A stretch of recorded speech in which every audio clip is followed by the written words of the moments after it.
Berjumpa lagi dengan saya, Siti Nurjana. Kali ini kita akan belajar tema 4, subtema 1, pembelajaran 1. Darah sangat penting peranannya bagi manusia. Peranan darah bagi manusia antara lain mengalirkan oksigen ke seluruh tubuh dan mengangkut karbon dioksida dari seluruh tubuh menuju ke paru-paru. Dalam tubuh manusia, darah mengalir melalui organ-organ peredaran darah. Apa saja organ-organ peredaran darah pada manusia? Serta apa fungsi peredaran darah pada manusia? Mari kita simak penjelasannya berikut ini. Mengalirnya darah di dalam tubuh disebut sistem peredaran darah. Sistem peredaran darah pada tubuh ada dua, yaitu sistem peredaran darah kecil dan sistem peredaran darah besar. Sistem peredaran darah kecil yaitu darah mengalir dari bilik kanan menuju paru-paru melalui arteri pulmonalis. Di dalam paru-paru terjadi pertukaran darah yang banyak mengandung karbon dioksida atau CO2 dengan darah yang banyak mengandung oksigen atau O2. Darah yang banyak mengandung oksigen kembali ke jantung melalui vena pulmonalis. Sistem peredaran darah kecil sebagai berikut. Bilik kanan, arteri pulmonalis, paru-paru, vena pulmonalis, dan serambi kiri.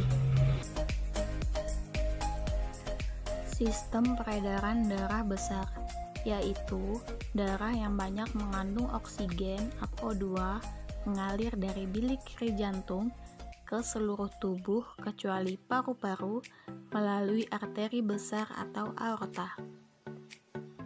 Selanjutnya, terjadi pertukaran darah yang banyak mengandung oksigen dengan darah yang banyak mengandung karbon dioksida di seluruh tubuh. Darah yang banyak mengandung karbon dioksida kembali ke jantung melalui vena ke serambi kanan. Sistem peredaran darah besar adalah sebagai berikut. Bilik kiri, arteri besar atau aorta, arteri, seluruh tubuh, vena, dan terakhir serambi kanan. Tahukah kamu apa saja organ tubuh manusia yang berperan dalam sistem peredaran darah? Yap, benar sekali. Organ dalam tubuh manusia yang berperan dalam peredaran darah ada 3. Yang pertama, jantung. Yang kedua, pembuluh darah, dan yang ketiga, paru-paru. 1. Jantung. Jantung adalah organ tubuh manusia yang berfungsi memompa darah ke seluruh tubuh. Jantung memompa darah dengan cara berkontraksi dan berelaksasi secara bergantian, sehingga jantung berdenyut, mengembang, dan mengempis. Jantung terletak di dalam rongga dada sebelah kiri. Ukuran jantung kira-kira sebesar kepalan tangan pemiliknya. Jantung tersusun atas kumpulan otot-otot yang sangat kuat yang disebut miokardium. Jantung terdiri atas 4 ruang, yaitu serambi kanan, serambi kiri, bilik kanan, dan bilik kiri.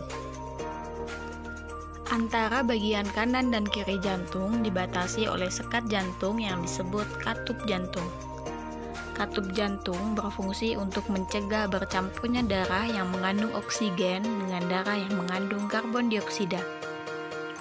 Otot penyusun bilik jantung lebih tebal daripada otot pada serambi jantung.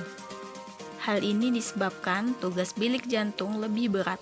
Tugasnya yaitu memompa darah keluar dari jantung ke seluruh bagian tubuh. 2. Pembuluh darah. Pembuluh darah merupakan saluran tempat mengalirnya darah dari jantung ke seluruh tubuh dan dari seluruh tubuh kembali ke jantung. Pembuluh darah dibedakan menjadi dua, yaitu pembuluh nadi atau arteri dan pembuluh balik atau vena. Pembuluh nadi atau arteri yaitu pembuluh yang membawa darah yang kaya akan oksigen keluar dari jantung ke seluruh tubuh. Pembuluh nadi yang paling besar disebut aorta. Pembuluh balik yaitu pembuluh darah yang membawa darah yang kaya akan karbon dioksida dari seluruh tubuh menuju jantung. Pembuluh nadi dan pembuluh balik bercabang-cabang.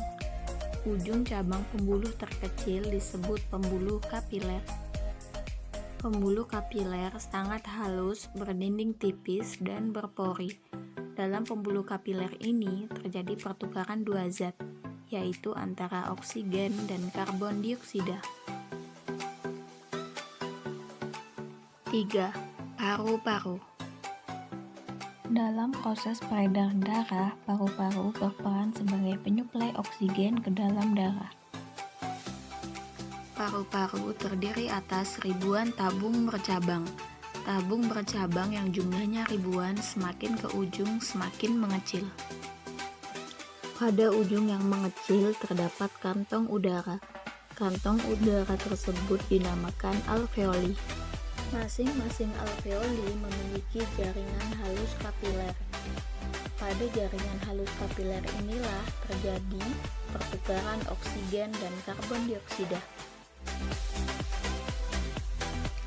Kita harus bersyukur kepada Tuhan Yang Maha Esa karena Tuhan memberikan kita sistem peredaran darah yang sehat.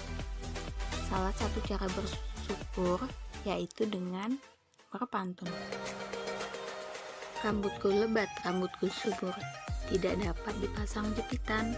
Tubuhku sehat, kuucap syukur, darah mengalir tanpa hambatan. Apakah pantun itu? Pantun adalah jenis puisi lama yang tiap baitnya terdiri atas 4 baris. Bait pertama dan kedua merupakan sampiran, dan bait ketiga dan keempat merupakan isi.